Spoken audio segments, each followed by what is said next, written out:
I mean, the reality is, reading a book or going to a conference or having a great conversation where you get this golden information, that's all fantastic. But what makes mastery is execution on the ideas, not the ideas. And so no idea works unless you're willing to roll up your sleeves, do the practice, invest the time, put in the effort, do the work. I think we've all observed a lot of people who they love reading the books, they love showing up at the courses, they do all the online training, and nothing ever changes. And they say, well, I don't know why it doesn't change, why my life doesn't change, why my thinking doesn't change, why my performance doesn't change, why my relationships don't change. Well, it's because ideas don't work if you don't execute on them. So if you look at the great business builders, you look at any great performer, one thing that makes them great is their grit. One thing that makes them great is their hunger to practice. One thing that makes them great is they are willing to sacrifice. I mean, yes, they're passionate, but did you know the root of the word passion is suffering? You've got to be willing to suffer for your vision. You've got to be willing to suffer to reach BIW, best in world. You've got to be willing to suffer the ridicule and laughter of your critics and your cynics to get to a place called world class. I think failure is the highway to success, and I know that sounds like a platitude, but society or people teach us, right? They say, oh, if you fail and feel uncomfortable, you've done something wrong. And what I try to do in all of my books and my presentations and my tweets is you cannot get to the mountaintop without taking a few missteps. And so a business that wants to win, you have to outfail your competition. And as human beings, failure is not a bad thing. Ask yourself, what's the opportunity from the failure, and get in the game, because when you get to the last hour of your last day, it will not be the failures you regret, it'll be all the risks you didn't take. Small wins matter. I mean, we sometimes think that an epic life occurs one sunny Friday afternoon when the stars line up and something revolutionary occurs. And what I'm suggesting to you with great love and great respect is a great life is built not by revolution. A great life is built by evolution.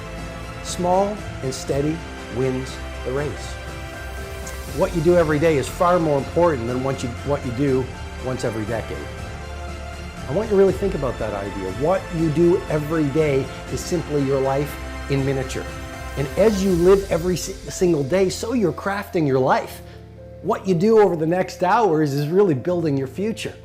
And if you can just get, and I can just get every single pocket of 24 hours right as best as we humanly can, the rest of our life is going to take care of itself. So small wins matter. The moment in front of the customer where the pull was to go average and you become merchant of wow sets you up for the next day of a way of being of wow. The little win with your family when you feel like watching TV sets you up for another win the next day. A little win of getting up at 5 o'clock and running your morning routine sets you up for a habit of a 5 a.m. club morning routine.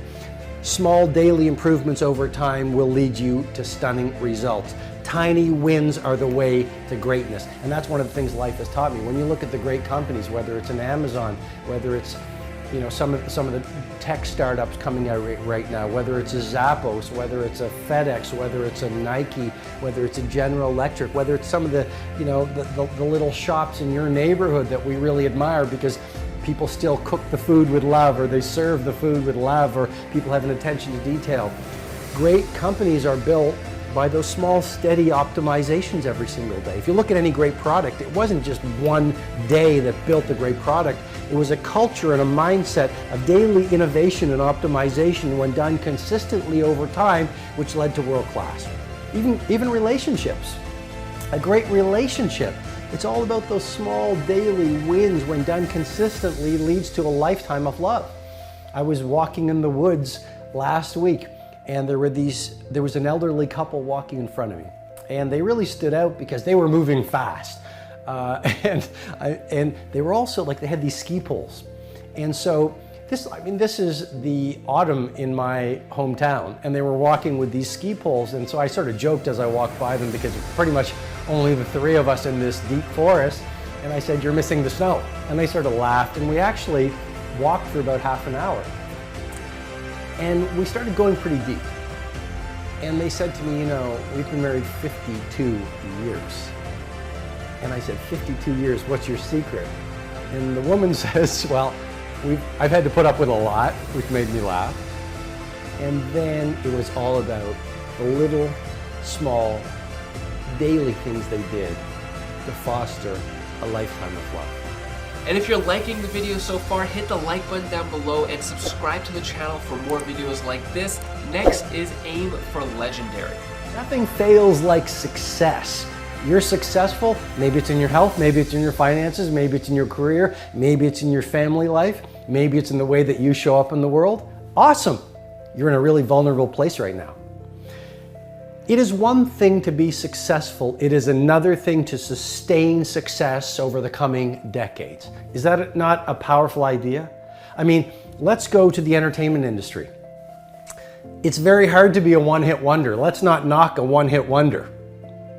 But it's even harder to become an iconic rock band or hip-hop band. Let's go to the arts. It is very hard to come up with your Sistine Chapel. Got it. It is even harder to become a Michelangelo. So are you playing the short game or are you playing the long game? This is rule, life has taught me. Play the long game. Aim for legendary.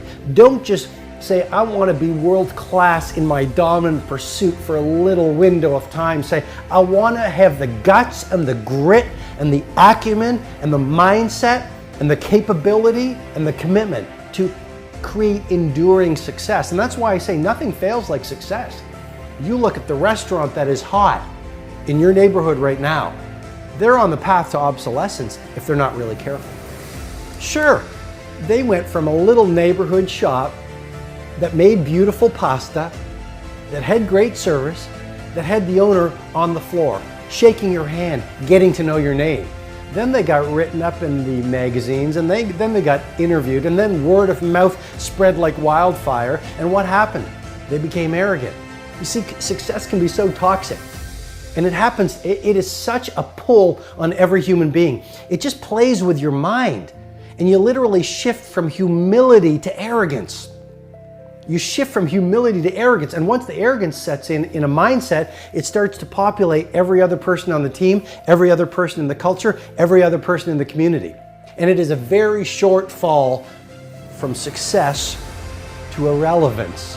So lesson number 2 is nothing fails like success. As you become more successful, become more humble. As you become more successful, work even harder. As you become more successful, care even more about your product. As you become more successful, learn even more. I invite you, when you are the titan of your industry, be sitting in the room with 18-year-olds beginning their game. When you are the icon of your field, be the person who is up not at 5 o'clock anymore. Let's play at 4 o'clock, reading, listening to the podcast, writing in your journals, setting your goals, focusing on your intentions. As you become more successful, be more humble. As you become more successful, be even more punctual. As you become more successful, become even more passionate. As you become older, become even younger. Yesterday I was walking on the street and I met this man in his 80s. He said, "Robin, I finally retired." He's probably close to 90. And he is a legendary clothier in the country that I live in. And he just retired. And he started his shop, which is now an empire, in 1954. So I don't know what that is, but that is decades and decades and decades and decades. And he did not want to retire. He just retired, but he is still on fire to do amazing things. Age is just a number. Do not let an old person into your body. Nothing fails like success. Which is the importance of scheduling. You know, I talk a lot about having a dream, having a plan, being inspired, but all ideas don't work unless you do the work.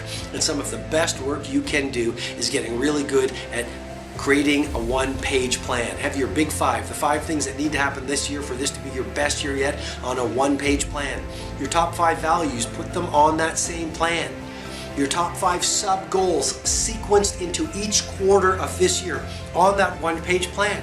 And every morning while your competition or the rest of the world is asleep, get up at 5 a.m. I'll teach you how to do that in future videos. But look at your one-page plan. Spend 20 minutes on that so it becomes a brain tattoo, a burning obsession, so it alights you with inspiration. So you go out in the world and you understand that clarity is power, and you so intimately know what has to happen during this day, this week, this month, this quarter, this year to get you closer to your mountaintop.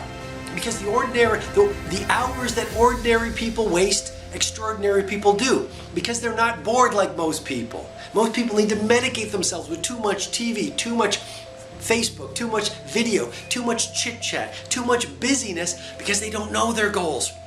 Because they don't have a one-page plan. Because they don't have a one-page schedule.